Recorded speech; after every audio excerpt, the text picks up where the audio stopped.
As part of SS8000 cars so far, we reviewed some exotic cars such as the 458 Speciale and our new addition, the McLaren 675 LT.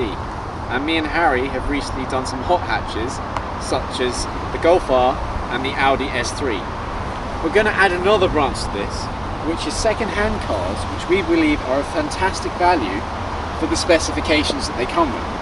So Harry recently bought himself an M3. Hey there guys, this is my 2002 E46 M3 and let's get into a review of the thing.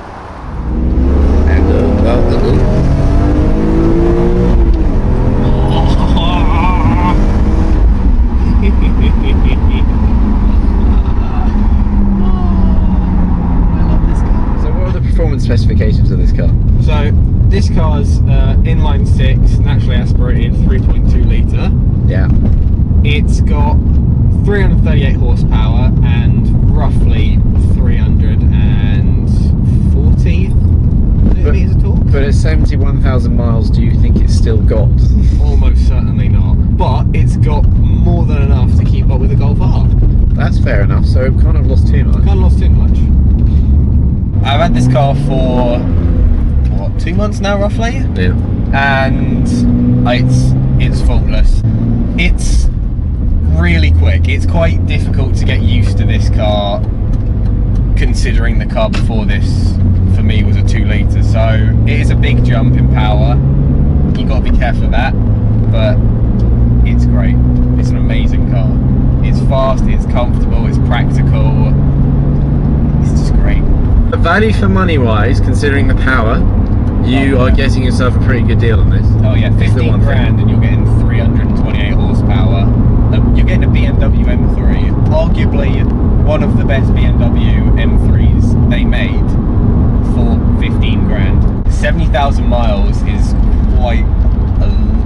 is a lot of miles for a performance car. Yeah. It is always a risk, but you're saving so much money. That's for a car of this performance, brand new, like how much does a Golf R do? 32,000. £32,000. That's double. You can have 2 of these for a Golf R. Yeah. So even with all the fixing of equipment and everything that's broken, if you can be bothered to put the effort into it, it would still be worth it. Yeah. To get this. I think it's seriously worth it. It's a great second-hand car. See, I love my Golf though, so I'm sticking with it. It's a great car though. This, I love it. Yeah, it's a good car. It has issues. Go for the Golf. I mean, it's fantastic. If you have the money, buy a Golf. It's not a question. If you don't have the money, if you've only got, say, about 15 grand, buy an M3. Value for money, this is excellent. Just do it. Even though the Golf's 10 years newer, and it has a turbocharger, and it has a 4-cylinder, not a 6-cylinder, it's getting the same miles per gallon as this would. Yeah. When you're driving quickly and economically. But driving as economically as possible, what do you get in the Golf? If you're on the motorway, you'll get yourself 40. Yeah, the best I've ever got out of this was 37, and that was a motorway journey from here to Portsmouth. No one has ever gone like, oh yeah, 23, wow, I'm getting 23 miles per gallon. Congratulations, man. Wow. No, it is a quick car. It does 0 to 60 in 5.1 seconds, which, yeah, sure, these days isn't stupidly fast, but back when this car came out, that was unbelievable numbers. It's still pretty quick. It's definitely quick enough to have some fun in. It is a quick car.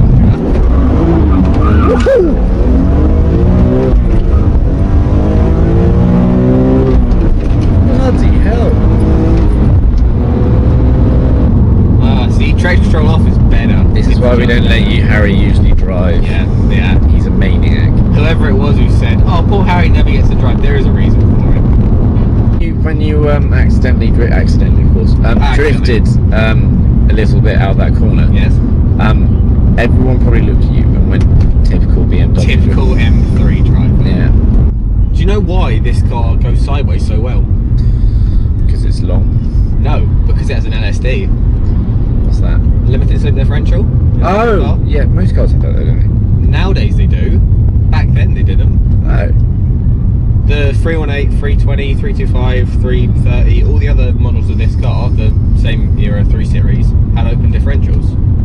So whenever you lost traction, only one wheel would spin, not two. Which makes it really hard to control when it's sideways. Whereas this, it just locks up the differential, so both wheels spin at the same time, and it's great.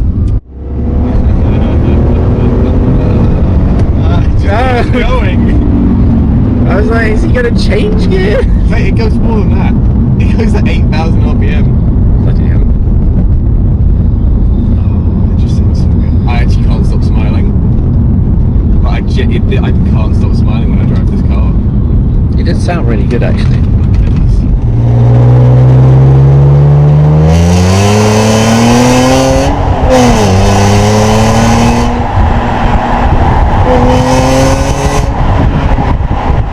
The only thing about it being a second-hand car is that you have got little worn-out bits every now and then. That is a downside. Do you know how many owners this car's had? No. 7. 7 owners? 7 owners. What do you think of the interior of this? Because I think it's really nice. But I'm biased because it's my car. Seats are comfy. It's got lovely leather. I mean, you can't really compare it to a new car because it's obviously quite old. But considering its time, it's pretty good. I mean, it's got lovely vents everywhere. It's got aircon. It has a screen, which for It does have a screen. its time when it was brought out, was it 2000?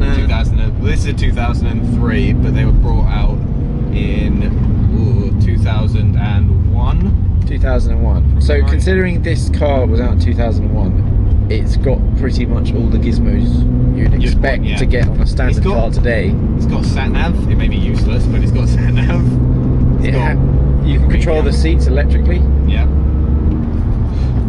That's something I like. The seats, it's not just like forward and back and up and down. You've also got, you can control how much these are inflated and how much the back is inflated as well. Yeah, and it's also got climate control.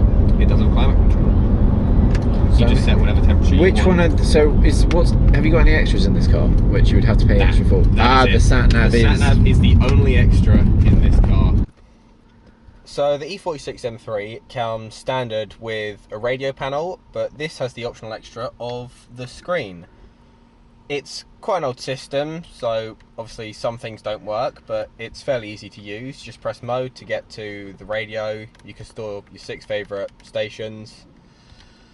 You can also use things like the onboard computer, which is quite useful because it tells you your average miles per gallon. You can also learn things like your average speed, which is, well, useful and a bit of a downside sometimes. It also rather usefully tells you how much you have left in your tank.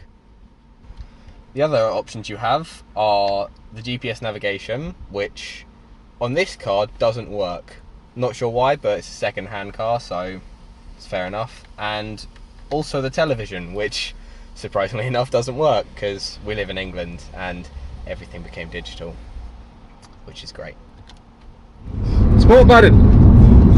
That is something we should get onto. I hate the sport button. I absolutely hate it. Why? If you're trying to drive the car normally, Yeah, but you wouldn't put it in it's sport. horrible. I mean, the sport button, look, it's just, everything's so jolty. Admittedly, you can do this.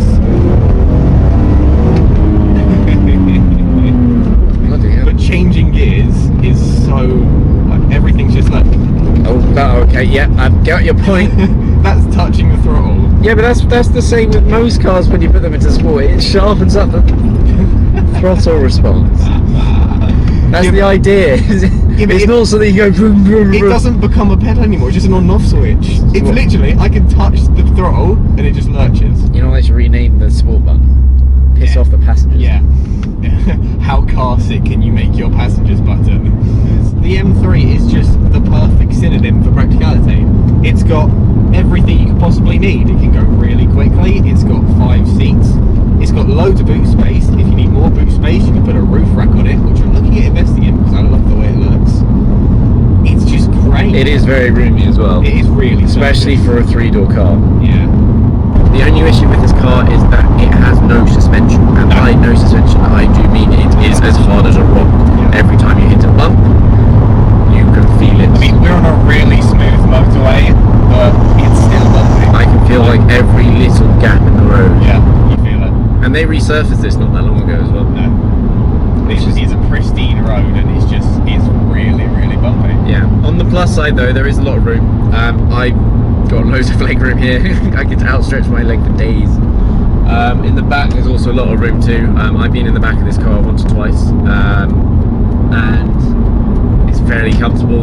It does get a bit hot, even with the air conditioning on, because the vents are here, and because it's quite a long car, you're a bit far back. But if you keep it running for a while, it does eventually reach the back, but it just takes a bit of time. Apart from that, the rear windows aren't especially great either.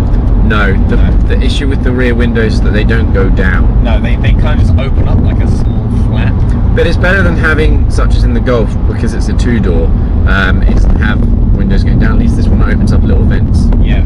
So if the air conditioning's not working, why wouldn't you use the air conditioning? We spoke about interior earlier, but I'll probably just add this bit on to it. The other thing I've noticed with this car is because it's old, it's a lot of rattles. Yeah, you do notice that. There are a lot of little rattles. You're listening to the lovely engine noise when it's going quickly. It's like bang, bang, bang, bang. That what's going on? Hard suspension, just slowly braking the car inside. Yeah. There are some serious problems that E46 M3 suffer from. They really suffer from rear subframes cracking, which is, first of all, it's really expensive to replace. And considering it was 50 grand when it first came out, that's something you would think wouldn't happen. Yeah, exactly. And BMW haven't really offered a solution themselves. The only solution to it is going to a garage who specialises in repairs and actually getting it welded up or plated to hope it doesn't crack. And the second problem is the crankshaft bearings have a habit of going, which you don't really expect for, yet again, a stupidly expensive car. Well, just a BMW, to be honest. They always say that you always think of BMWs as cars which last, which are well put together, and then this one's got a few issues. Yeah, BMWs are known for being incredibly reliable cars, but I've been through two of them now, and my other one is on the driveway with an engine that won't start. So that's the issue of getting a second-hand car as well. Yeah, because it's always a risk. As you said earlier, this had 7 owners. Yeah. So the problem is that you don't know what the owners before have done with it. Basically, they could have taken it on a track all day long, never used it on the road, which, even though it may have done less miles, realistically it might have done 30,000, but if you're taking it on the track the whole time, it's more like it's done 100,000.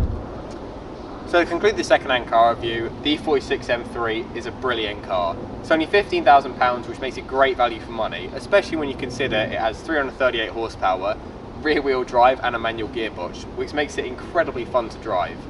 It's also practical considering it's got 5 seats, a massive boot, and climate control and cruise control and all the other accessories you need for daily driving. It does have some problems, such as engine bearings wearing out and the rear subframes going on early models, but it's a second-hand car and I can't think of many that don't have problems like that.